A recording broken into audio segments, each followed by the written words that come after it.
छत्तीसगढ़ में आसान नहीं भाजपा का फिर जीतना।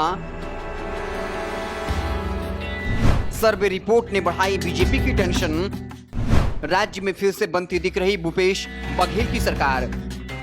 पीएम मोदी 2 महीने में 2 बार, गृह मंत्री अमित शाह 4 बार कर चुके हैं छत्तीसगढ़ का दौरा। 2018 से अब तक 5 उपचुनाव, नगरीय निकाय और पंचायत चुनाव में बीजेपी को झेलनी पड़ी है करारी शिकस्त। ऐसे में पार्टी विधानसभा चुनाव में नहीं लेना चाहती कोई रिस्क।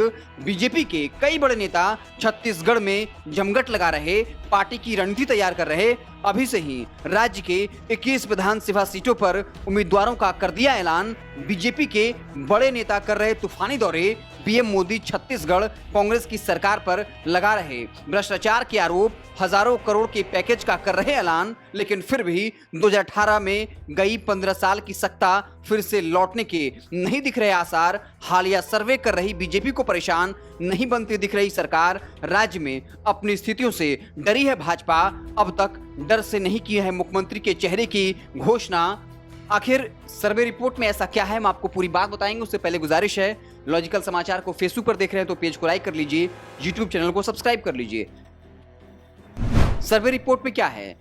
छत्तीसगढ़ में इसी साल विधानसभा चुनाव होने हैं। विधानसभा चुनाव को लेकर IANS पोल स्टेट का ओपिनियन पोल सामने आया है। इस सर्वे रिपोर्ट ने राज्य में फिर से कांग्रेस की सरकार बनने का दावा किया। सर्वे के अनुसार भूपेश बघेल सबसे पसंदीदा सीएम पद के उम्मीदवार हैं। 50% लोग सीएम भूपेश बघेल के काम से खुश। सर्वे में कांग्रेस को पूर्ण बहुमत मिलने का दावा किया गया।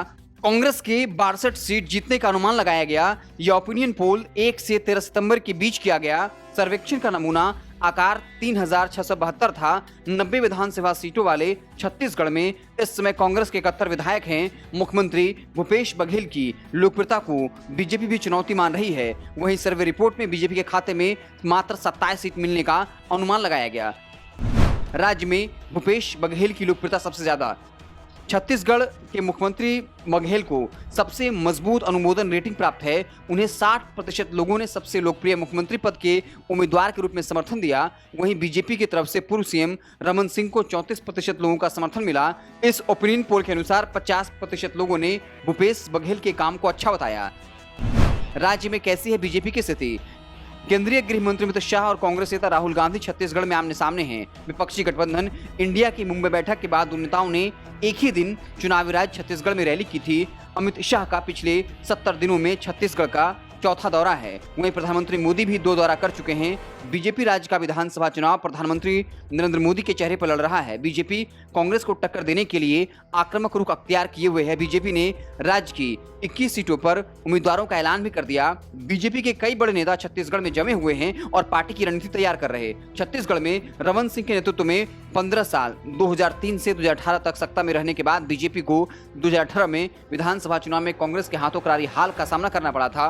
कांग्रेस को इस चुनाव में 90 में से 68 सीटें मिली थी, जबकि बीजेपी को सिर्फ 15 सीटें मिली थी। जानकार कांग्रेस की स्थिति यहां मजबूत होने का दावा कर रहे। वहीं बीजेपी इस बार इसे चुनाव मैदान में चुनौती देने के लिए अपनी तैयारियां पुख्ता करने की कोशिश में लगी है। रमन सिंह बीजेपी में सक्रिय नहीं है या फिर निष्क्रिय कर दिए गए। पिछले 5 साल में बीजेपी नई लीडरशिप खड़ी नहीं कर पाई। पिछले साल आदिवासी नेता विष्णुदेव स्वाई की जगह ओबीसी लीडर अरुण साव को पार्टी का अध्यक्ष बनाया गया।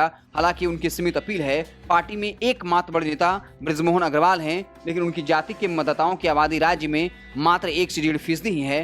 पार्टी में गंभीर लीडरशिप संकट है। आरएसएस का खुद मानना है मौजूदा बीजेपी अध्यक्ष के नाम पर चुनाव नहीं जीता जा सकता, इसलिए पार्टी बैकफुट पर है। राष्ट्रीय मुद्दों और मोदी और अमित शाह के चेहरे पर चुनाव लड़ने वाली पार्टी अब स्थानीय उम्मीदवारों पर भरोसा कर रही है।